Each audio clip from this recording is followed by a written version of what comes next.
Development Corporation in March. Thank you very much for everyone who has a look at this, and welcome to the board here. We have two of our board members who will be joining us just in a minute, but we are expecting a full quorum here. Are there any apologies? Can I just check? No, don't believe so.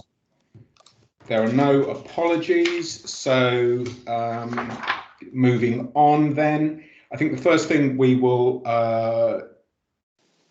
make it clear that this is being recorded, and the video of this will be published on our website after the meeting. And are there any declarations of interest from the board? Neil. Yes, I declare that in my capacity as a barrister, I am advising Bellway Homes on a site in Essex. Nothing else in addition to the declarations made in writing. Thank you very much, Neil. Mike. So thank you, Chairman. Yeah, just the normal one. My son-in-law is an employee of Countryside. Thank you very much for that, Mike. No other declarations of interest. Then that brings us to agree the minutes of our Part 1 meeting on the 17th of February 2021. Those have been circulated. Can I assume that those are a true and fair record of our board meeting and are duly approved? Agreed. Agreed. Excellent. Thank you very much for that. Then we move on to actions following that. I don't know if anyone has any comments here. I think a couple of things I'd like to pick out from that. There is the policy paper on housing delivery to be considered by the board at a future meeting, including encouraging SMEs and diversity of housing, modular and custom and self-build. That is targeted for the May board. As I'll pick up in a minute, that is a priority of the Ministry of Housing, Communities, Local Government. Ian and I had a meeting with Chris Pincher MP, the Housing Minister, earlier on this week, and it's excellent timing that we're bringing that paper to the board. So that is good. Also, I think further on down there, we have suggestion that we will be looking to arrange site visits and to get together as a board later on this year.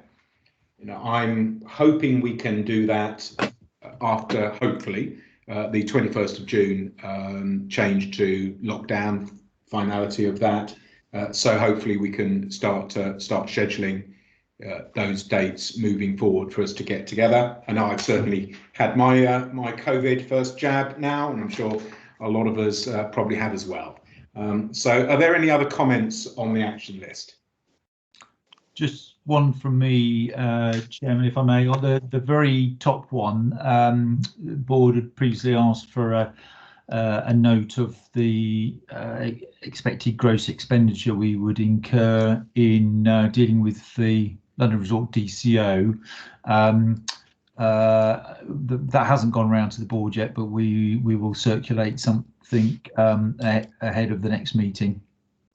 Right, excellent. And I thought just before we get into the main reports in this Part 1 meeting that I would run through the virtual meeting, which Ian and I had with representatives of the department and also the Housing Minister, Chris Pincher, earlier on this week. It was the first of what will be probably monthly to 6 weekly catch-ups that we will have from the Development Corporation with the Housing Minister. That's, in my opinion, excellent. There's a lot of focus from the department in respect of the activities of the Garden City and Development Corporation. We had an opportunity to update the Housing Minister on progress to date, which is very positive, and then to identify some strategic priorities where we will be working with the Ministry of Housing, Communities, Local Government, the Department of Transport, and other departments in order to advance the Garden City moving forward. Frankly, a lot of engagement, I would say, from the Housing Minister really sees the Development Corporation and the Garden City as the flagship of urban development corporations. So I was very encouraged by the level of engagement that we will be receiving moving forward as we really move into the next phase of development of the Garden City. So a very positive meeting, and we will have regular catch-ups during this phase, and as we approach the spending review, which I think is important because we will be making a submission through Ministry of Housing Communities Local Government into Her Majesty's Treasury as part of the multi-year spending review, which will take place later on this year. So that's a quick update. Any comments on that, board? No, in which case I think we will move on to the first part one paper of today. This is the Chief Executive's Strategic Report. Ian. Thank you, Simon. I'm going to be very quick in terms of anything to add to my paper. Firstly, just to clarify, actually, that at 5.3, the paragraph that begins the outline planning application, it doesn't actually say that's in respect of the Grove Road project, but it sits under the Northfleet Riverside area, and it should have had a subheading of Grove Road. So the outline plan application for the Grove Road Regeneration Scheme, as it says, is nearly ready. We expect that to go in the next 2 to 3 weeks. Just a little bit of an update under 5.4, where I report that we had commenced the procurement of a delivery partner for the Grove Road scheme. The process under the Homes England panel is generally in 3 stages. The first stage is to ask for expressions of interest from panel members. If there are more than 5, then you would issue a sifting brief in order to shortlist down to no more than 5, who you would then issue an ITT to. We had a good response, and we had the right number of responses to actually move straight to the ITT stage. So we were able to skip out the sifting brief, but we did have sufficient responses, I can reassure the board, so you can probably work out from that how many we actually had. We had some expressions of interest from some good organisations, some of whom are already active in the Garden City, but some of whom would be new to the Garden City. So that was all I wanted to say in addition to my paper, Chairman. Happy to take any questions. Ian, thank you very much for that. Board, are there any comments on the Chief Executive's Part 1 paper?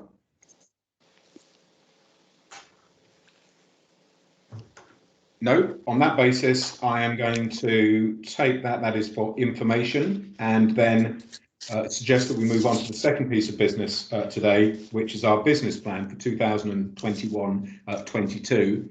For those who are watching this, that runs alongside our multi-year corporate plan as well. So this is the one-year business plan. Ian, can you take us through this, please? Yeah, thank you, Simon. As the board will be aware, for the last few years now, we've been producing an annual business plan as a requirement under our agreement with the ministry, that we produce an annual plan, and this is signed off by the ministry. As you've said, Chairman, the business plan sits underneath our longer term corporate plan. We're in a slightly different position this year to last year because our current corporate plan finishes at the end of this month. That was our initial corporate plan of 5 years. As the board will know, we've reported before, we have commenced the process now of developing that new corporate plan with you. We've got further sessions on that planned over the coming weeks and months. In many respects, this business plan, this 1-year plan, will be a little bit of a hybrid in that it'll sit under our new corporate plan, which we haven't yet got, but we will have shortly. It's proposed that we issue the business plan in a very similar format to that we've used for the last few years. That's been generally well received. It's been well received by the ministry, and we'll use that same format as you can see here. The key performance indicators, another slight change for this year, is that the KPIs have previously been attached to the what was the 5-year corporate plan, but with the agreement of the board and the ministry, we're now proposing to have 1-year KPI targets. So those targets that we're proposing for this coming 12 months are set out in this document. And I'll come and highlight a couple of those shortly. In of particular note, I think, will be because it's very often the KPI that gets focused on is the number of homes that we expect to get completed in this 12-month period. It's very likely that we will exceed our target for this year, which was a reduced number because of COVID. We set a target for this year of 300, and we think we will we'll just get past that. So the target we are proposing for next year is getting us back up to where we were pre-COVID. So our forecast is 525 new homes will be completed in the next financial year. So that's the target that we are proposing. We set ourselves. The board have rightly challenged us to make sure that's a challenging target. We believe it is a challenging target in the current circumstances, but it also is achievable with all the effort and the goodwill and the contributions that the house builders will make. I think just one other thing I think to say that we might, Chairman, need to make an adjustment to this document before it gets published, because I think we probably ought to add an additional risk element to Ebbsfleet Central, which would be around the SSSI. We weren't aware of that as a significant risk when we drafted this, but I think in the light of recent changes that it would be appropriate for us to recognise that as a risk against that project. Turning to the targets, just to say a little bit more on that, and then I'll open it up for questions. As I said, these are 1-year targets. I'm not going to go through all of these. I've already highlighted the number of completions that we're proposing. You mentioned that the quality agenda and design is extremely important to the minister. We are setting ourselves the KPI that 100% of the homes completed will achieve the building through a healthy life accreditation. So we think that's an important. At number 3, the diversification. This is an area of our KPIs that we've struggled a little bit to meet the targets. But I'm really pleased to say that in this coming 12 months we're able to set a target of the first 40 custom build homes to be built in the Garden City. As board will know, we haven't achieved any of the custom build units so far, so this will be an important milestone, and we're confident that we now have a planning application in to the system that will enable those 40 units to come forward. So that's very important. And finally, just at 10, KPI 10, investment in social and community infrastructure.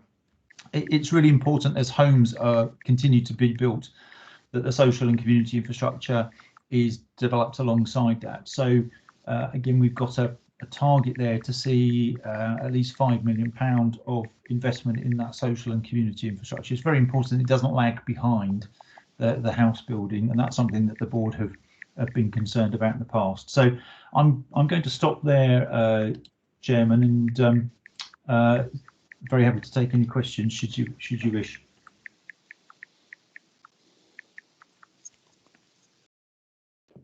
Thank you very much for that, Ian. I'm looking for questions here, and we have one person here, David, and also why don't David first and then Daniel. Great. Ian, thanks.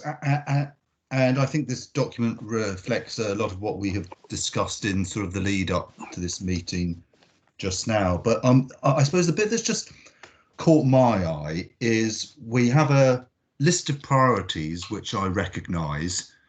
We then have our KPIs, but I'm trying to think about how we might monitor progress against our priorities, because not all of them, of course, are covered through our KPIs, and we've been very good in the past at reporting back against our KPIs, but we could potentially meet those 1 year KPIs and not hit our priorities, and yet we all know that those priorities are probably some of the key foundations for moving forward into subsequent years. So I think we have a slight issue this time round where we've got 1 year targets under our KPIs, but of course we've got our priorities which go beyond, which will take us beyond the 1 year. So I'm just wondering how we're planning to monitor or to report back to board on progress against our priorities where they don't align directly with our KPIs. Sure. If I may, Chairman, before we go to others, so our quarterly performance reports that we have produced for the board over the last few years, we do report against those priorities, and we will continue to do that. So we will list them in tabular form, and we'll provide a monitoring update as to the progress being made against them. As you say, that is important. Sitting behind this as a management tool is a more detailed set of milestones which not only support these particular priorities, but other aspects of our work as well.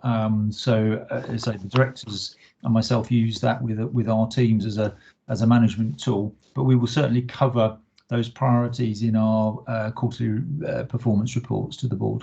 Okay, thank you. Great. Daniel, can I bring you in next?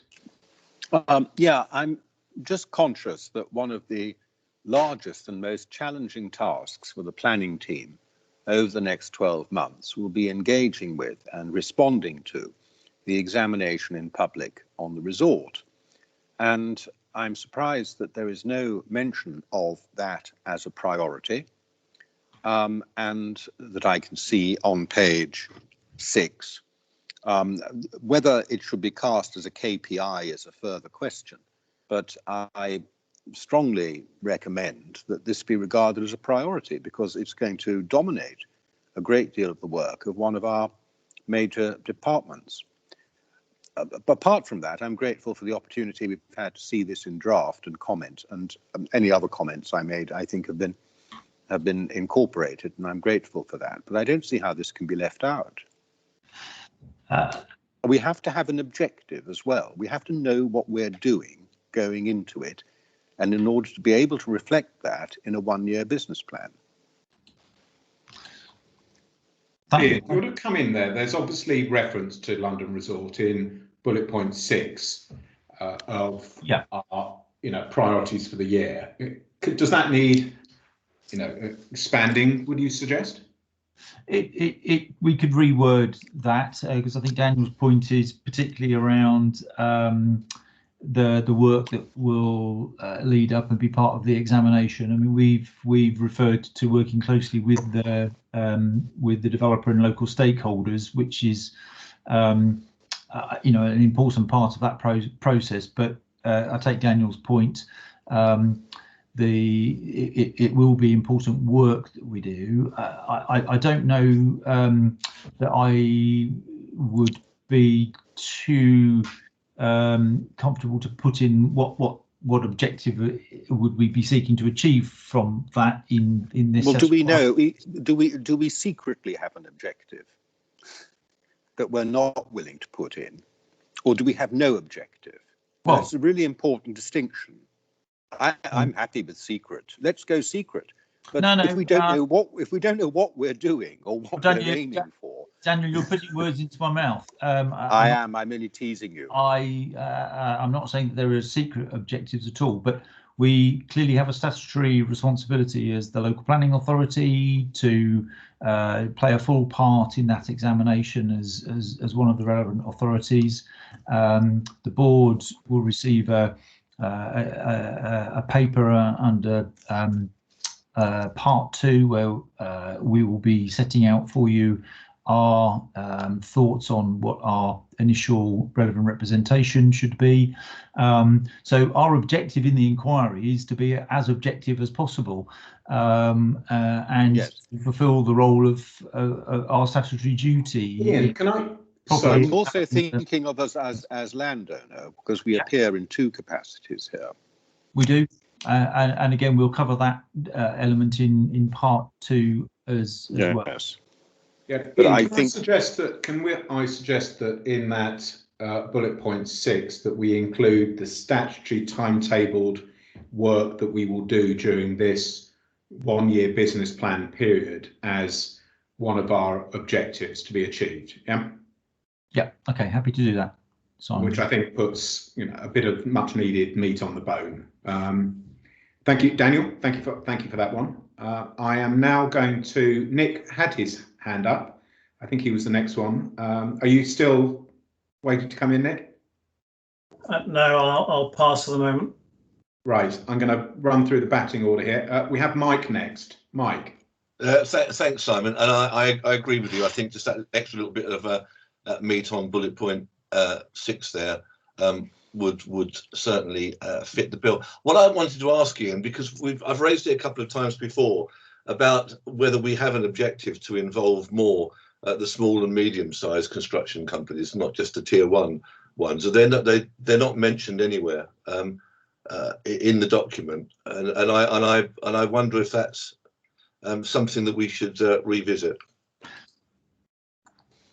We certainly intend to have that conversation with the board around the corporate plan as to whether that should be one of our objectives in our overall housing work.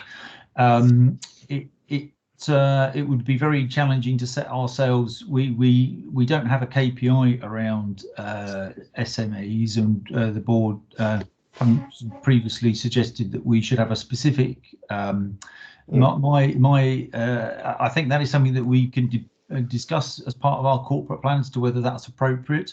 As we've said before, I think we need to be clear in, if we do want to set a KPI around SMEs, exactly what levers we've got to achieve that. Because, for example, we're not able to dictate what happens across Whitecliff, Eastern Quarry, the biggest housing site, who the private landowners sells their land to, and so. But where we own sites ourselves, then obviously we've got more ability to do that. But given the state that our own land is currently in, I wouldn't expect any part of that to be starting on site next year. So, even if we had a KPI, Mike, I don't think we'd be setting it very high at the moment. But it might be more of an ambition that we set ourselves under our corporate plan objectives. Yeah, I think that's Mike. Look, I think you raise a very good point there, and I think absolutely we should be capturing this in the corporate plan, quite possibly with a KPI, which not only encouraging SME house builders in the Garden City, but also housing diversification through modular construction, custom and self-build as well. And I think that is clearly a priority of the Ministry of Housing Communities, local government, and I think we should be trying to do our bit as well in the Garden City. So you make a good point.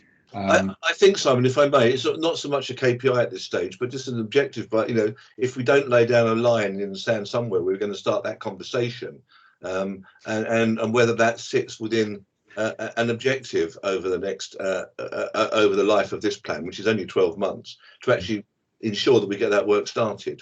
Because if it's not in here, it won't be prioritised until the end of this plan, and then we're a year. We've and I'm sure that the conversations can continue, Simon. It just seemed to me we need to perhaps put a marker in the sand somewhere in this document. That's okay. all. I think it's a good point. Ian, if everyone's happy with that, can we include something which encompasses work to progress in respect of diversification of the housing market, SME, modular construction, custom self-build. I think whilst we're on it, I think we should also be touching on design quality as well to make sure that these things are raising up the spectrum of importance in terms of house building, and so therefore very much in the Garden City. And we'll be doing work in this year to include it in the corporate plan, and it's a priority, and we should be signalling that that's work that we are prioritising and taking forward. Sure. Yeah. Okay, great. Simon, thank you. Well done, Mike. Excellent. I'm now going to come into John. John, welcome. Welcome. Thank you. I'm just obviously I am listening to the debate, and I'm just conscious. I feel that we need to keep clearly separated the difference between a KPI that has a measurable outcome and an aspirational direction we want to go in. So I don't think the two things are the same. If going back to both Daniel and Mike's points, Mike's talking more about potentially an aspirational outcome, and that I think we can put it down in that context, not as a KPI. Daniel's point I understand, but I'm a bit nervous about having a fixed outcome on something that we haven't got all the details for yet, and it is something that we ideally need to talk about in private, not because it's secret, but because we need the detail, and partly there's a good chance the applicants on any and all schemes could be watching this presentation. So it wouldn't always be like a planning committee. It's not always appropriate to put everything out there until you've got all the facts and you're making a decision. So I think I would be uncomfortable with that being a KPI, but I think we do need to discuss it, and I'm sure we'll be doing that later. But I think as long as we've got clear definition between what is a KPI measurable outcome and an aspirational direction we want to go in within the documentation, I'm comfortable.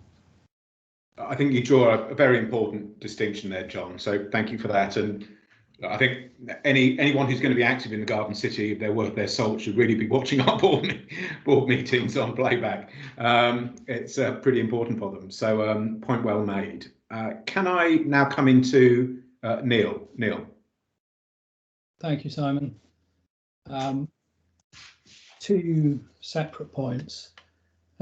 First point on KPI 2, quality of homes and neighbourhoods.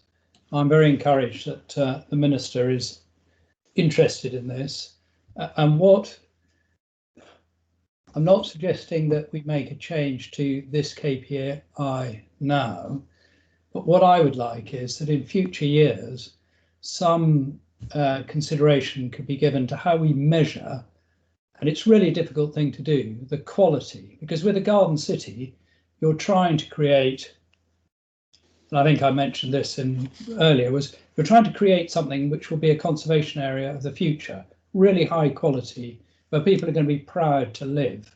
And we got the KPI here, which is 100% building for a healthy life. That's great, but I think we need to go much further than that, but I think it's very difficult to measure it. So I just wonder whether the officers could just give consideration to how you measure the real quality which we want to encourage, so that we can start setting KPIs for that, mindful of John's point about difference between priority and KPI. That's the first point. And the second point is on the London resort, I can see the difficulties in the board sitting down and saying this is what we want to get out of it, because you're setting your bargaining position out for everybody to see. I can see that. But what I wondered was whether we've got to make our representations. The representations have got to be wide enough to allow us to put different aspects of the case. So they've got to be carefully drafted so we can do that. But once they've been drafted, should it then come back to the board to have a focused discussion, perhaps in part 2, on what we really want to get out of this? And as far as our role as planning authority is concerned, we've got to do that in conjunction with Dartford and Gravesham. So we'll know more about their position, and then we have a more focused discussion. That's, anyway, I've been going on for too long. No, that's very helpful, Neil. Ian, can I bring you in on the second point from Neil, and I'll deal with the first one, yeah? Yes. So as the board will know, we've tabled our late paper for consideration under part 2, which is our proposed direction of travel on the relevant representation. If I've understood Neil correctly, were you suggesting that after that representation has gone in and we've seen other representations, that subsequently the board then have a conversation about what would we like to achieve? Yeah. Yes, I think that's the time to really get down to what we'd like to achieve. And also, once discussions have taken place with Dartford and Gravesham, I know that John's here and Jeremy's involved, but a lot of these representations are as planning authorities, and it'd be much better if we can agree on a joint position. Yeah, which as you'll hear later, we have been doing a lot of work also with Mike's team at KCC as the Highway Authority. So there's been a lot of really good joint working on that, and as Mark will report later, you know, we are definitely aiming to have a joint representation, and I think that is a very important thing for us to do. So, Simon, having clarified Neil's suggestion, then very happy to do it. And I suggest we look at the forward plan with you and see when that's best. Yes, so, you know, I think that's a good suggestion, and thank you very much, Neil. I think to deal with your first point, and I'm sure the board will agree, that I think that's an excellent suggestion. When we get into the corporate plan process, I think we should look at what the appropriate KPI and KPIs are around design quality, which is clearly a significant priority of the ministry, but also to extend to sustainability, net zero as well. It's, you know, I'm very encouraged that as we recover from the pandemic, that we will be moving up from over 300 home completions in the current year to targeting 525 in 2021-22. But as we all know and agree, it's not just about delivering homes, it's about delivering good quality homes that will, you know, sort of pass the test of time in terms of creating beautiful places and communities. And that will be a priority for us. And I think our KPIs should have a leadership role there. Sometimes it can affect delivery, but we should be building a beautiful place, not just delivering homes. So I think that is something we can debate on what the appropriate KPIs are as part of our corporate plan process. But the point is very well made, Neil. Thank you. I'm going to bring Nick in now. Nick, your hand's back up. I think you're coming in. My hand has been going up and down as people have covered the point that I was going to make. However, general point, I think these are a really testing list of priorities, so I'm very pleased about them. And I hope you have the resource, Ian, to deliver on these priorities, but I also hope you won't be cutting corners on things like Ebbsfleet Central just to get it in within March, because the way things are going at the moment is only ever getting tougher. And you know, I set myself a 9-month target for my 1,000-unit scheme in Havering, and I'm about to hit month 16. And you know, it's just getting harder and harder and harder. But I think, you know, the breadth and the stretch is really good. Without hopefully repeating everything other people have already touched on. In terms of Neil's point on KPI 2, yes, it's a KPI which we must at the very least achieve, and it's a testing one at 100%, particularly bearing in mind that these are not our applications and they are existing consents. In some way, we need to start coming forward with a KPI on our schemes, because we're not being testing. Quality is absolutely everything, of course, but it should, in this day and age and technology, be seen as an absolute given. And what I'm not seeing yet from the Garden Village is the Garden City is a stretch on carbon reduction and on sustainability and on technology solutions. We are building for 100 years, and we should be thinking about batteries, hydrogen, ground source, air source, all of the things which, of course, the existing consents are not even addressed at all. And we need to be thinking about that really carefully, but it needs to be thought about now, because if you don't start to design BREEAM outstanding from day one, you can't get anywhere near it, and you can't retrofit these things. So that's my point on that.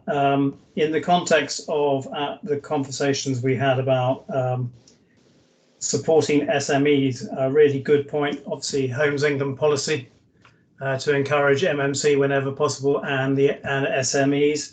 And I think that in our projects and frameworks and invitations to treat, we must be setting high standards in all of this, so that people can only get through this if they're really willing to push the boundaries and go way beyond current standards, because otherwise it will not be a garden village in 50 years' time. It'll be antiquarian.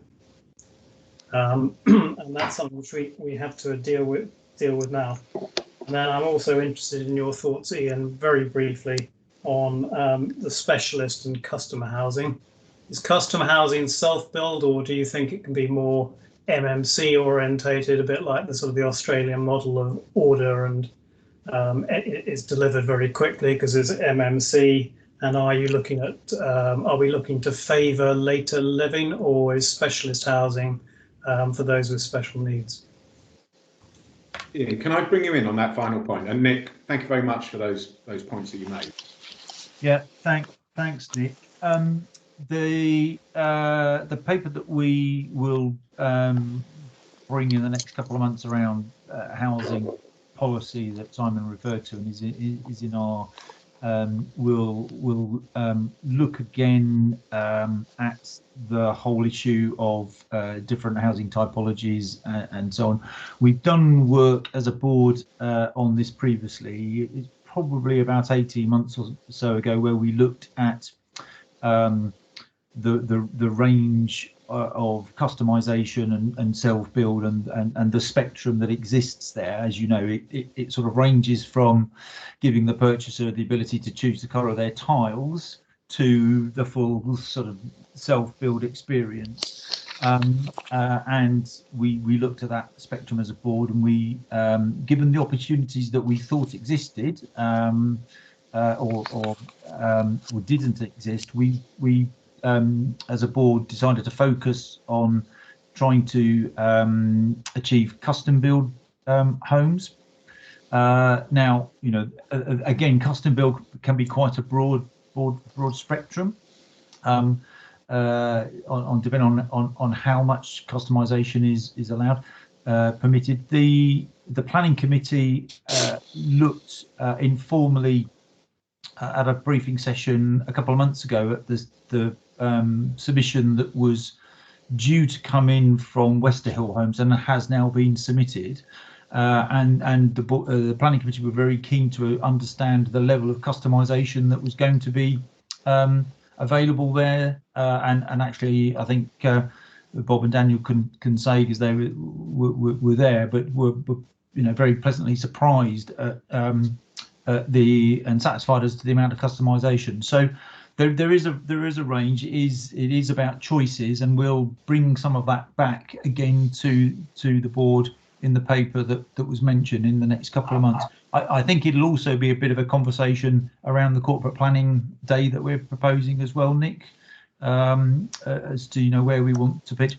I think the only thing I would say is that I think we'll be matching the ambition with the opportunity,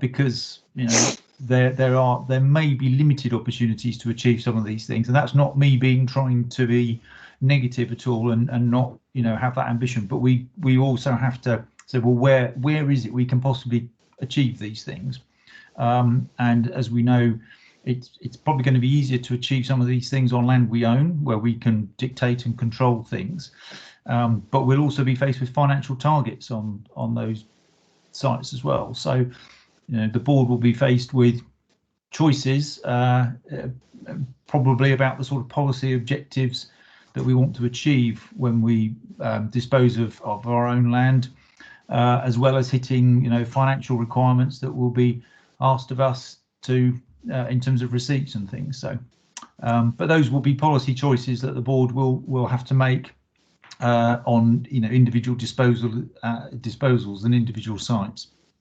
All right. Look, thank you very much. I think we've had a good debate on this. And thank you very much, Nick, for that. I'm just going to make a couple of final points, and then I think we'll wrap this up. I think that what we've just been discussing there on diversification in housing, I think the government has been quite clear that it's looking to provide further support to the customer self-build sector. And the Secretary of State, I think as recently as last week, he circulated an article on it and said, expect further announcements soon. We're working on this. So, I think there will be support for this sector, which is underrepresented in the UK house building sector. So I think as and when those developments get into the public domain, then I would think hopefully we can look at our priorities and our ability to support that sector. Nick, you obviously mentioned, as we'd mentioned earlier, net zero, sustainability, and the importance of that agenda, as well as we are hosting, COP26 later on this year. So I think people will look very closely at Ebbsfleet Development Corporation and the Garden City. So we should be looking for what we can do there to be an exemplar as part of that, have a leadership role. And I'm very encouraged, I think, as the board is, by this business plan for 21-22. Ian, I'm sure as and when it's agreed by the Ministry of Housing, Communities, Local Government, I'm sure we put it out on our website, we put it through our social media channels. Can I ask that it also goes to all of our stakeholders as well, far and wide? Let people know what we're up to, and the same will follow, obviously, for the corporate plan in due course. But I think it's important to don't be shy about telling a good story, frankly. So I think we've had a good debate there. A little bit of work to be done to submit this. We have a decision in front of us, which is to agree to the draft business plan, subject to the slight modifications we've discussed, being noted and submitted to the Ministry for approval, so it can therefore be published. Is everyone in agreement with that? Yeah. Excellent. Good debate. Thank you. It's important. Ebbsfleet Living. Can we just move now onto Ebbsfleet Living? Let me get this paper here. And that's Kevin. Kevin, can you update us, please? Thank you, Chair. As people will note from the paper, it kind of tries to capture what's life in the Garden City is like for people at the minute. Obviously, that's very much dominated by COVID and the restrictions that are in place for people locally, but we have been encouraged by the number of activities happening online, virtually, particularly through the Sunday Active group, who've taken every opportunity to try and do something online and virtually and bring people together, whether it's Mother's Day, Valentine's Day, planning for Easter, other things. So very encouraged by that.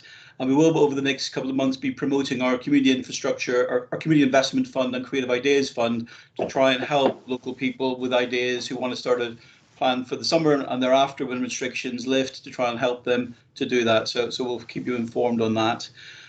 We have had quite a lot of activity over the past month between developers, landowners and the community, particularly around the public art field. So Henley Camland at Wycliffe, Red Road, Ebbsfleet Green, Bellway and Keepmoat have all been doing really interesting things about getting artists to work with local schools, getting local people involved in designing and detail and ideas for some public art and other features in their development. So again, really encouraging to see that. Of note this month, the board a few months ago approved a whole raft of investment for post-COVID to help our local schools.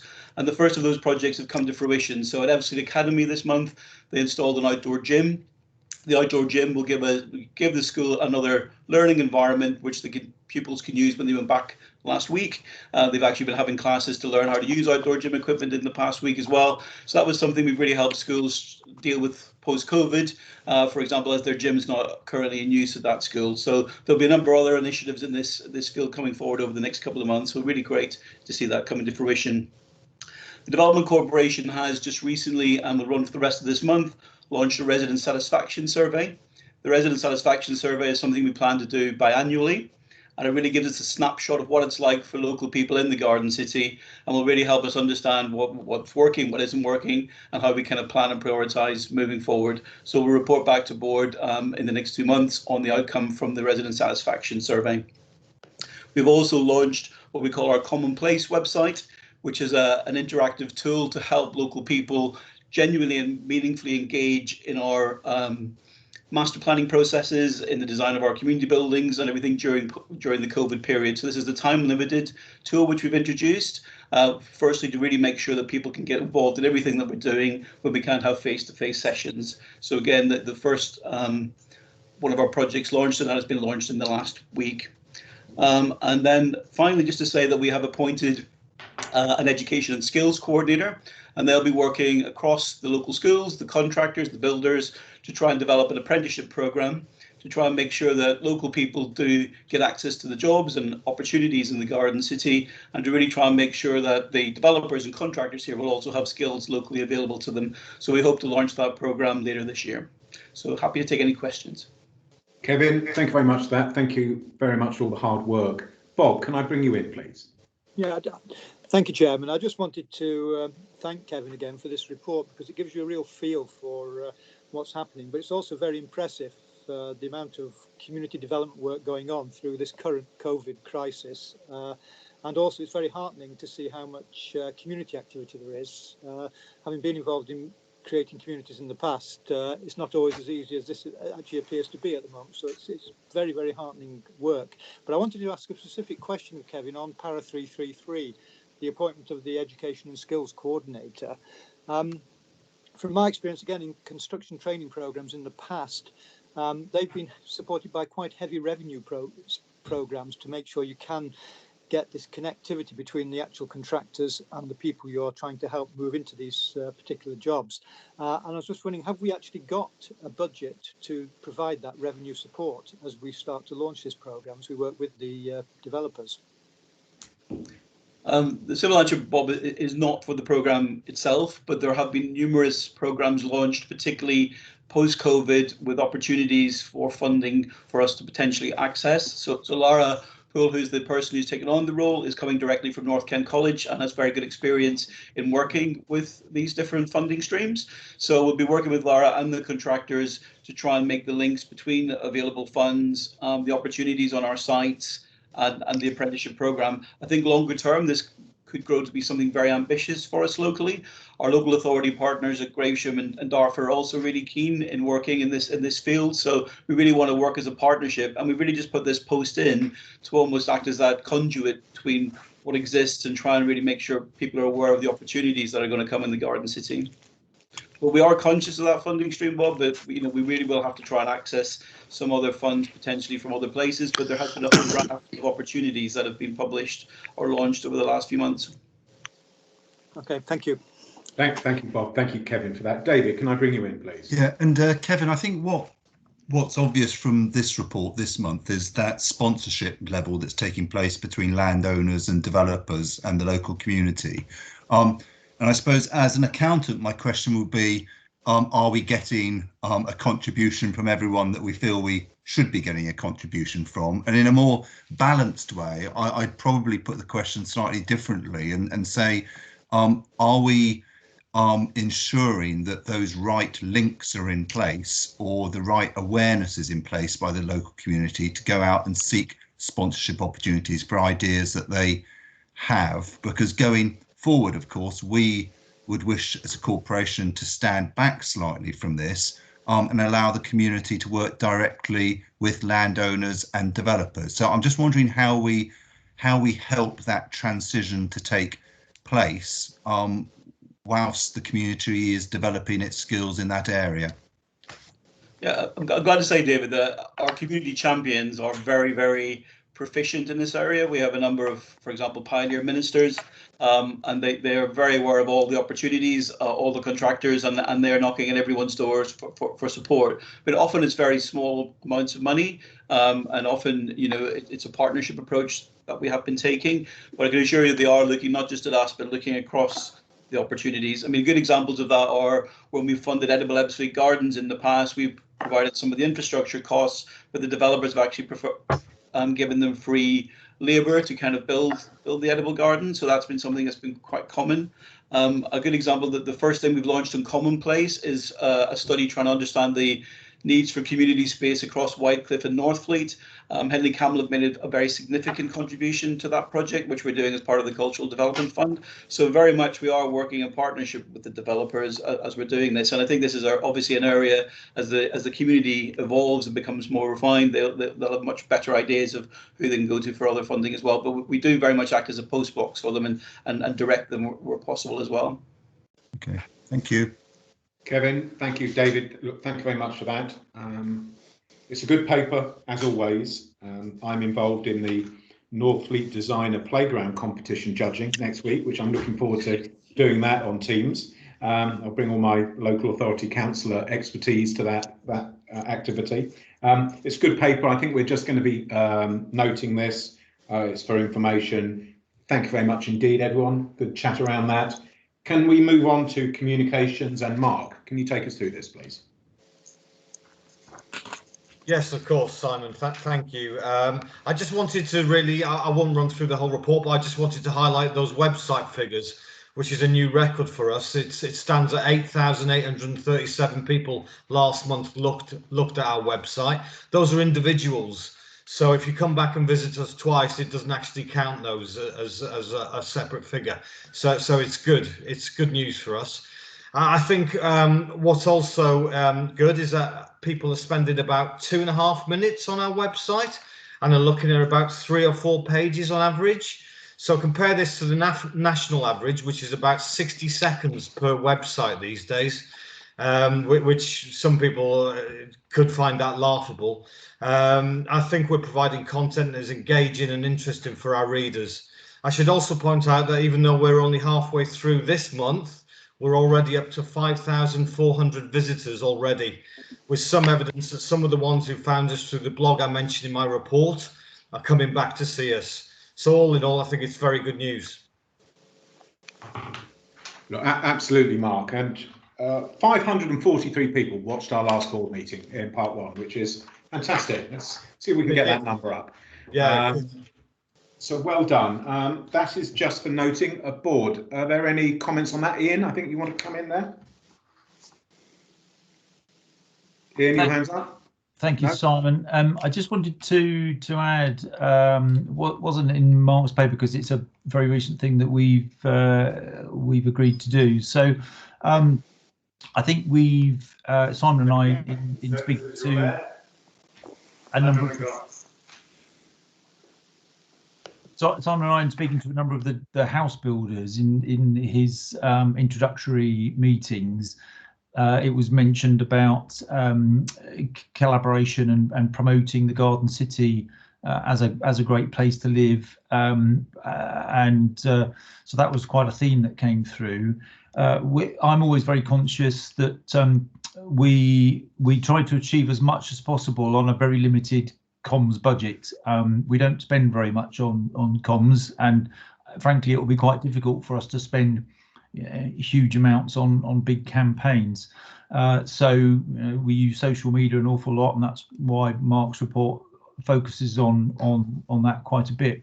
But in order for us to tie some of these strands together, we have been speaking to some market leaders in this space, and we've commissioned a fairly modest piece of work to put together for us a comms strategy that will look at how we can use the resources that we've got and more effectively promote the Garden City as a great place to live. It'll look at, for example, when we come to want to promote Ebbsfleet Central, how does that tie in? But also the point that Simon alluded to earlier about promoting the work that the corporation is doing, which is obviously separate from promoting the place. So we're going to get a piece of work done that'll bring that together for us, give us some pointers as to how we can be even more effective with our comms work, and that's something that I'll bring back to the board in a couple of months' time. Thank you very much for that, Ian. And I think when we have a scope of work, perhaps that can just be circulated to the board, just so they can see, you know, what's going to be going on there. Can I bring in Nick, please? Thank you. Ian actually answered quite a bit of my question there, which was exactly what the strategy was. And you know, were we trying to sell the Garden City, what we are achieving, or were we delivering the website as much for the community? I think we seem to be achieving a lot of those targets already. But I'm interested from Mark as to what your cookies are telling you, where people are concentrating. Are they more interested in the community aspects, or are they interrogating what we're achieving? Are they interrogating our outputs? Are they interested in the governance, or is it? And can you tell whether many of these people are actually our existing community, keeping up with the Garden City as part of their everyday? Yes. So in terms of what we do know, which is through Google Analytics, that the areas covered primarily are London, if people have their cookie set to London, and then Dartford and Gravesham. So I would imagine, and then that's followed by Maidstone, which is where Kent County Council is based. I point because it's outside here. Yes. So in terms of that, we do get a very local spectrum. I know from our social media that we have a lot of followers locally, but our page views are generally planning, and then followed by the vision generally. So I think there's a mixture really of if people are seeking to look at some sort of planning application for their home, and they're also interested in the long-term future as well. Thank you. Great. Thank you, Nick. Very good question. Bob, can I bring you in? Thank you, Simon. It's just a quick point to Mark. I was a bit frustrated last week because there was, and I don't know if it's another national press, but certainly the Guardian carried quite a prominent piece about the SSSI news. And Ebbsfleet Garden City wasn't mentioned in that piece at all, which I found very frustrating. And so there was a comment from the resort, there was the comment from the various conservation bodies, and it didn't actually relate it to our work as a garden city, which would have been a very, very, very valuable time to get it mentioned. It was, as I say, it was carried on their website prominently and carried in the paper itself. So I don't know if any other of the big national papers carried the story, but I'm just wondering if there's anything more we can do on that front to make sure that there is that reference, if this story is continuing to be carried in the national press, that people actually realise it is Ebbsfleet Garden City as well that we're talking about. Thank you. Yeah, I know what you mean, Bob. Basically, the only thing we could possibly do to get it in the minds of journalists, if you like, is to put out some sort of statement on it. That's all we can do, because it's sort of after the horse has bolted that the people have carried the story now. But in terms of whether we want to throw fresh light on it, then we put out a statement on it. Well, it's a good point that is made there, and you know, why don't we discuss it now? We will be responding during the 4-month consultation period to the designation, so it would seem appropriate that we do note its impact on us, that it is in its totality within the red line of the Development Corporation, and that we will be responding in due course. It seems if the board is comfortable with us making some brief statement around that, it wouldn't seem inappropriate. I too noted, as Bob said, that the focus was very much, you know, Natural England and the fantastic work they do, and London Resort, but we weren't enveloped in that press commentary. But of course, it does directly impact the work that we do, and it is within our red line in totality. What does the board think on this point? Yes.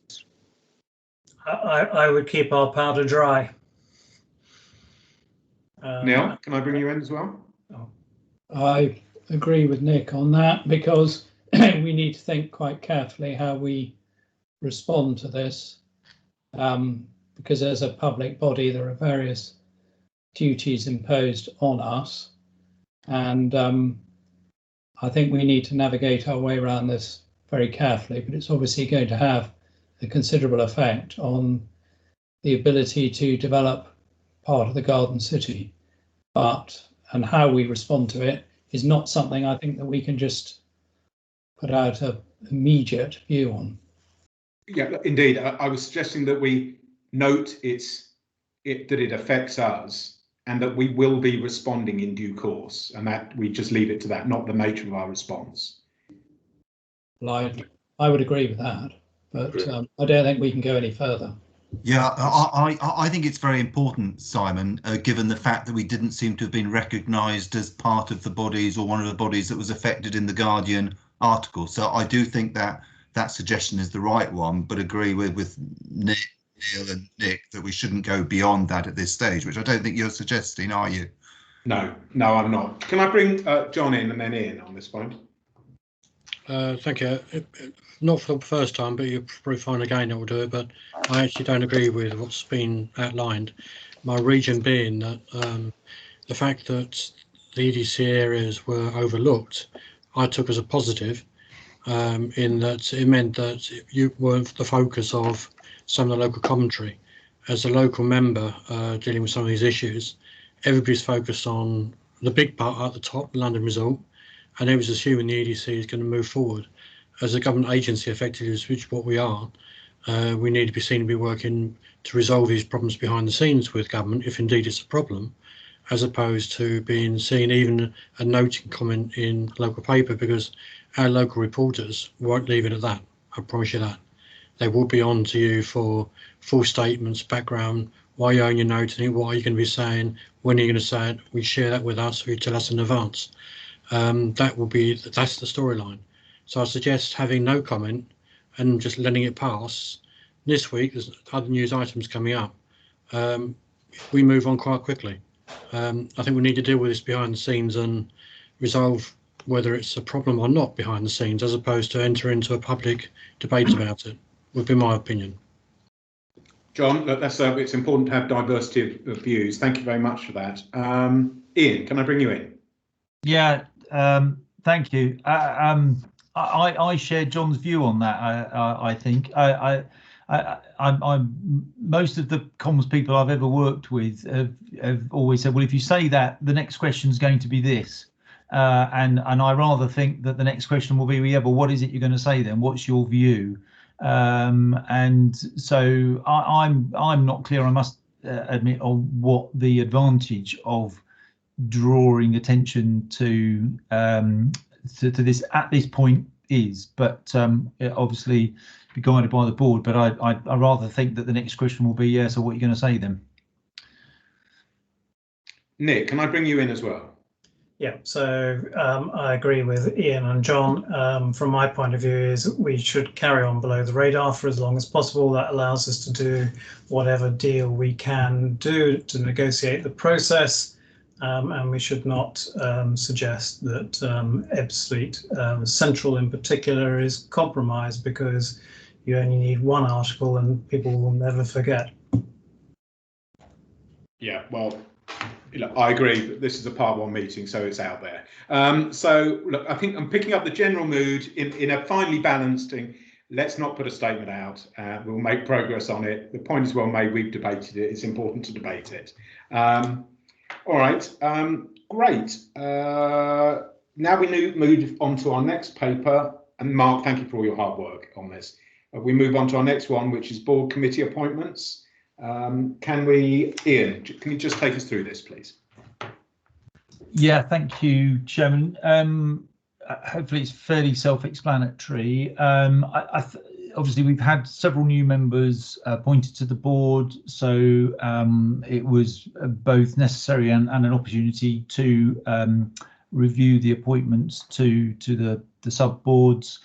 I think whilst recognising that we would need to make some changes, I think that also recognise the benefits of some continuity as well in membership.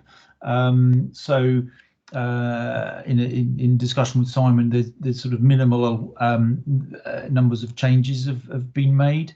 I think we're also cognizant of the fact that come the end of this calendar year, there will be further changes to the board, so there will need to be a further refresh of board subcommittees this time next year. The one main change, really, which the board will be aware of, is to appoint Neil to be chair of the planning committee. So that's the one main change in these suggestions, Simon. Look, thank you very much for that, Ian. I'd like to thank everyone for the roles they do on the other committees and the like. I'd like to obviously thank Neil for stepping up, subject to our agreement, to chair our planning committee, and Daniel for acting in that capacity for a period of time. I will also be chairing our remuneration committee, taking that role from our previous chair. David, can I bring you in? Yeah, and only to say that obviously you've got 3 members on audit committee, all of whom will leave at the same time.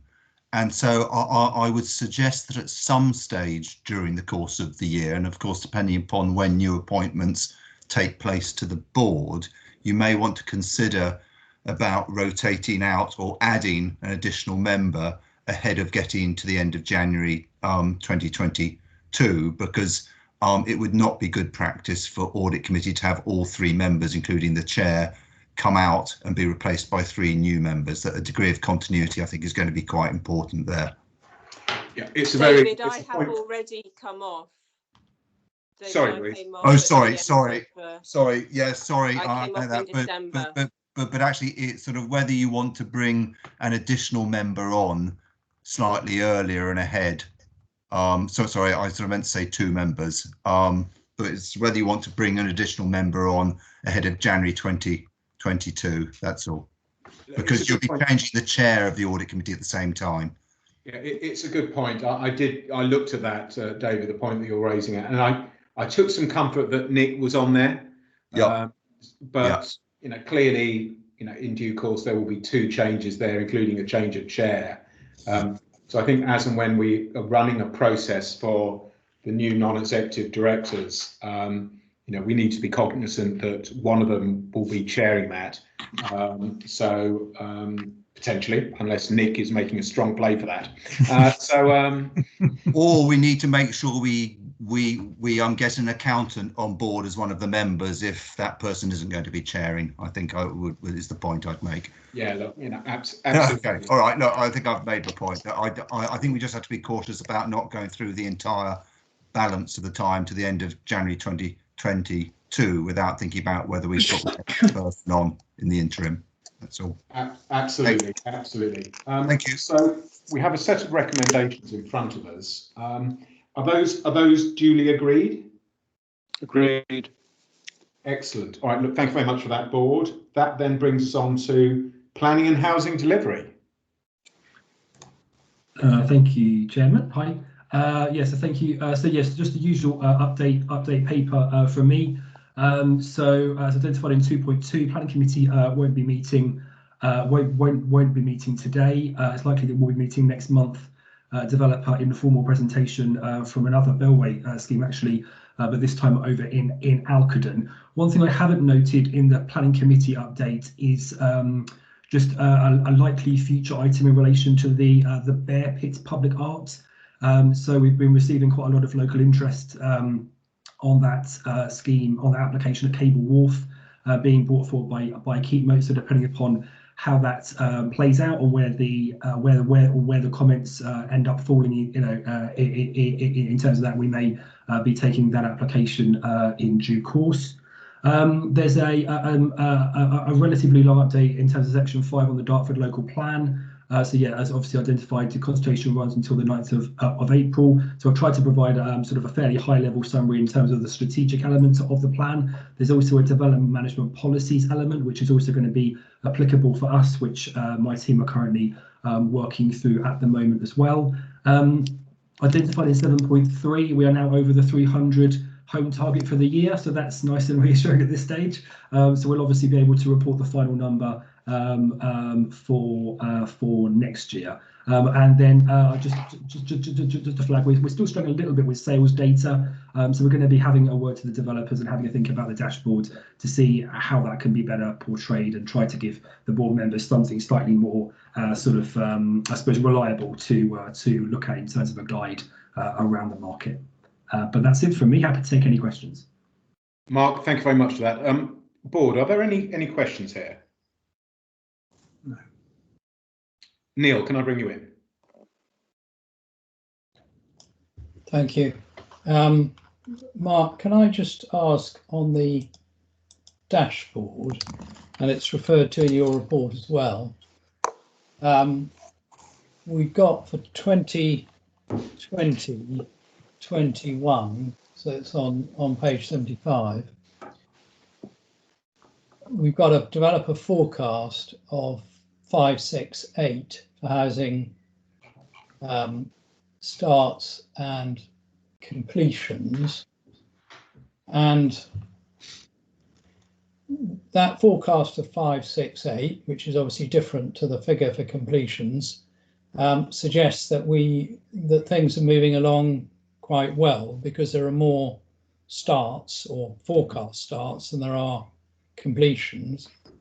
But I just wanted to know, this is probably my ignorance, is that a prediction for future years, or was that the prediction for 20 to 2021, which, and if it's the latter, is not quite so rosy a picture?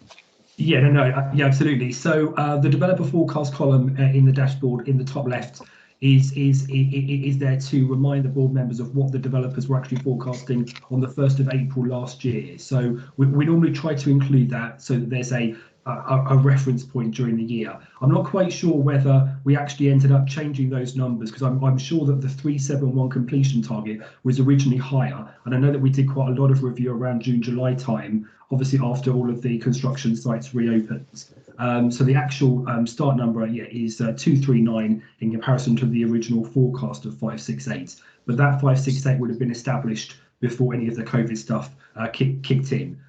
So that's what that is. Just to provide a bit of commentary, just in terms of the. Sorry, just before you finish on that, I just wanted to clarify what it was. So if 239 starts actually happened and 568 were predicted, which is about 40, I worked out just over 40%. Now, normally that would be a cause for, I would have thought, for real concern. But is that all attributable to COVID, or should we be concerned about something else? Basically COVID, Neil. Various different sites were planning to start on site. I know that Ashmere Phase 1, for example, Countryside, were hoping to start earlier. They are now on site, but we haven't got actual sort of foundations in the ground. Bellway originally hoped to start on an additional site for theirs, a site called Croxton and Gary, but they are looking at making a few sort of changes to their scheme. So I can't think of any particular phases or sites that are delayed over and above the delay that was being caused by COVID. So would you, I mean, we're predicting, or our target is now 525, so we're going to have to hope that the lower figure is all down to COVID and nothing else. Sorry. So the current number of units that are started and not completed is in the graph in the middle of the bottom, and that's 558. So we do know that currently on the ground at the moment, 558 homes have been started and not completed. So it is hopeful, optimistic that obviously that 525 should then be completed through next year. Good. So we're back on track. I think so. Yeah.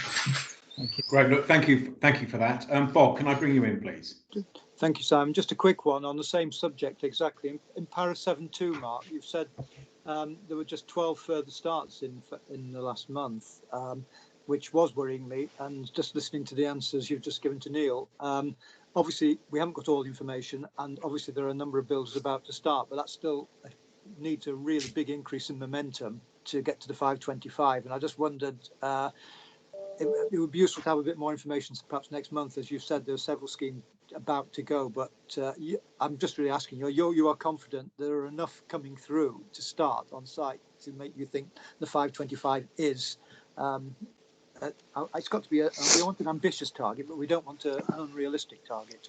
Yes, so the numbers for next year, some of the developers are forecasting a number that would take us over 525, but we obviously do a review of that, try and work out where they are in terms of their planning situation, where they are in terms of their sort of presence on site.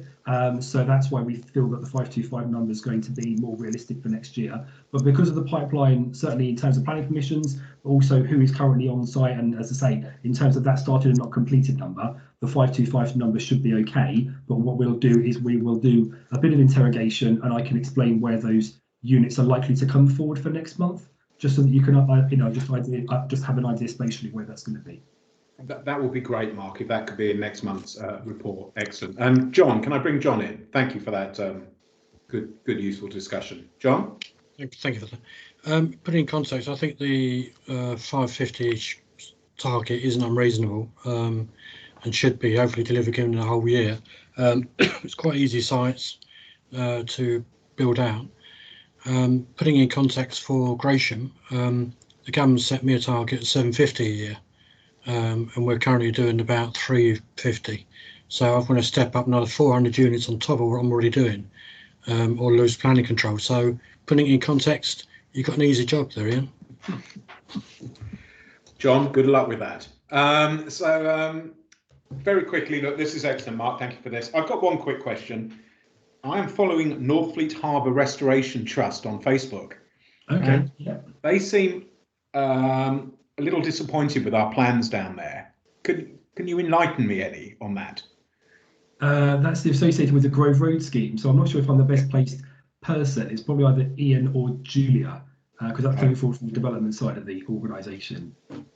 Yeah, so it's just when I looked at it, it looked like they were facing off a little bit against a faceless development corporation, and I was just wondering whether we were engaging with them enough. There's 2,129 likes there for this Facebook page, and I just wonder whether there's something we could be doing. Ian, can you comment on that? Yeah, so we've engaged with the Northfleet Harbour Trust. I think since we've been in existence, really, I've certainly had a number of meetings with the trust, most recently a joint one with Adam Holloway MP. It's fair to say that there's been a long-held ambition by the trust to effectively create a commercial marina within Northfleet Harbour. But that isn't a funded proposition. The point where we undertook our business case for the Grove Road scheme, we did, as part of our options analysis, look at investing additional capital to create that. But it didn't come out as the best value for money. Our ambition for the park will be set out in our planning application, is to create a very high quality open space park accessible to everyone. We definitely want to create a very high quality environment there, but it isn't to create a commercial marina, which would involve putting in lock gates and so on. What we've said previously to the trust is that we would seek to implement our scheme in a way that if they could come up with a commercial proposition, that they could come back in and talk to us about putting lock gates in. But that is, they express one view of aspiration for the harbour, but it isn't necessarily the view of everybody. I would have to say there was a feedback that we've had during consultations from local people. Is not necessarily all supportive of that. That is one view, but it isn't the view that we've based our proposed scheme on, but we certainly engage with them very regularly, Simon. That's very helpful. Look, I'm sure also as part of the heritage element of that planning application. I know that's a priority for Adam Holloway MP as well.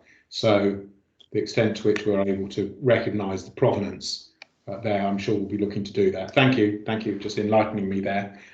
Great. All right. Look, I think again this this paper is for information, for noting, so it's duly noted. Then we're moving on, Julia, into investment programme update. Mr. Chairman. Yes, Mr. Chairman, could I just say, I'm just running out of juice, so I'm going to absent myself from the meeting for a few minutes. It'll be 4 or 5 minutes while I run to my briefcase somewhere in a different part of the building and get a charger from it. So please, if I may do that, otherwise I'll lose you altogether. Absolutely. Well, thank you very much. Good luck with your run. Excellent. So, Julia, investment programme update. Thank you, Chair. So this is really reporting our end of year position at the moment. In paragraph 1.1, I've indicated at the end of February we had spent just over 36 million in terms of capital, with our budget being around 41 million and 42.3 with our additional receipts. So in terms of where we are today, just to give board an update, we have now invoices in to the value of 39 million. This takes us well within the 10% required by the ministry, in fact, over that point, and that we are expecting the rest of the invoices for work which is currently in progress to achieve the 42 million. So I'm really pleased with the progress that the team have made there to achieve that target. In terms of revenue, similar position. We are on target to achieve our full expenditure in terms of the projects that we have there. I would just draw your attention to para 3.5, where we reported in more detail to the investment panel exactly what had been achieved during the year by the team in quite difficult circumstances, kind of working in isolation over video, to really achieve some significant progress in our overall investment plan, with 10 business cases coming through. We've got 9 projects in construction and delivery. We've acquired 6 sites. And we've completed 4 sites as well. So there's a significant amount of work that the team have achieved there. I would just draw attention in para 3.6, the last section, which talks about utilities. We talked about the planning application submission for the central grid site. That is obviously now paused because it comes within the area that Natural England have indicated as the SSSI. So we are looking at alternative means of making sure that electricity can be supplied across the Garden City, and we do have a number of options there should that be required. So I think that's probably a summary of where we are at the moment for the end of this financial year.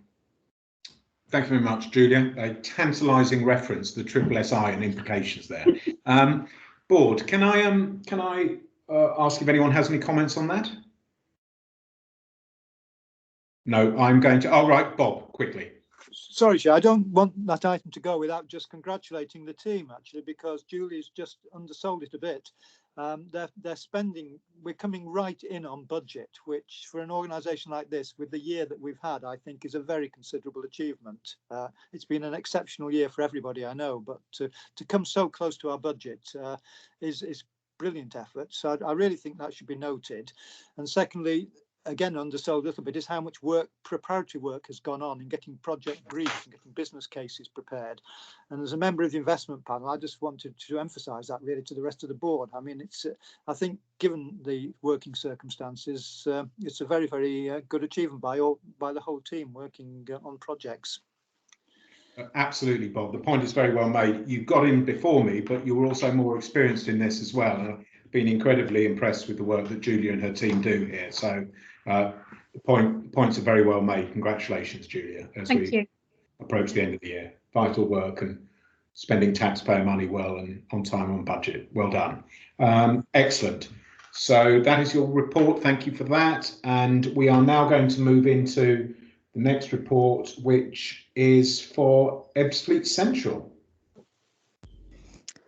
Thanks, Simon. Hi, thanks. So yeah, the report provides an update on progress which we've been making delivering stage 1 of the project strategy for Ebbsfleet Central following the acquisition of the site.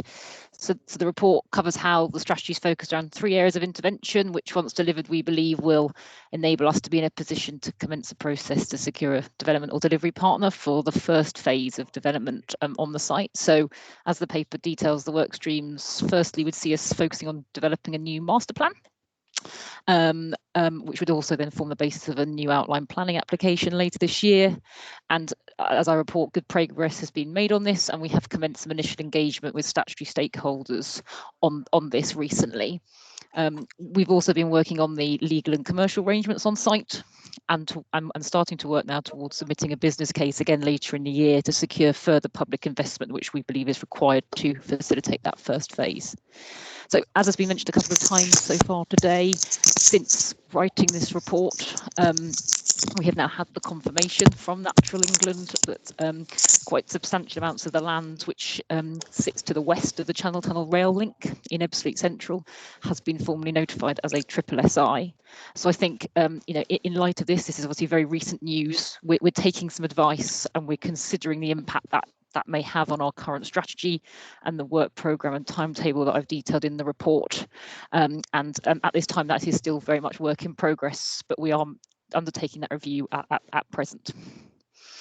So I think, given the stage we're at, that was everything for today, but happy obviously to take any questions. Thank you very much, Jenny. Thank you very much for all your work on this. Clearly, there's some developing situations around that we've touched on, but I'd like to personally thank you and the team for your dedication and your ongoing focus on this. I'm sure it's not some of the best news that you've received. So can I just ask the board if they have any comments here?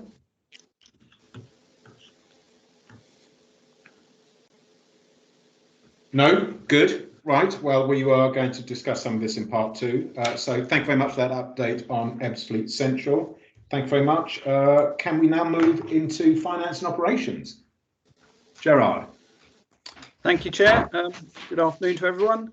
The report shows the position as at the end of February 2021. It shows we're on track to spend and fully utilise all of our capital and revenue budgets, including using receipts that we've generated in year. Details of the revenue expenditure are included at Annex A. At Section 6, board members will see a request relating to the 21-22 revenue budget. Formal confirmation of the revenue amount is still awaited from MHCLG, but we are anticipating we will receive that very shortly. The request relates to the proposed estate management budget for 21-22. Sections 6.4 and 6.5 of the report detail how the EDC will manage this budget. Basically, we're going to use it as a single centralised pot of funding and how we've derived the amount that we believe we require. I can point out that EDC's portfolio of land has increased significantly over the years, and we are working very closely with BMP to ensure this budget does deliver value for money. So the recommendation at 7.1 does seek board's approval for a budget of up to £500,000 for site asset management in next financial year. Thank you very much for that, Gerard. Are there any comments, board? We have a recommendation into us to approve the request for a budget of 500,000 for the EDC site asset management activities. Are there any other comments on Gerard's update? Right. I am going to assume that the recommendation is approved. Agreed. Thank you. Thank you very much indeed. Then item 6, response to written questions. Those have been shared with the board, our responses, and they will be published on our website later on today, I believe.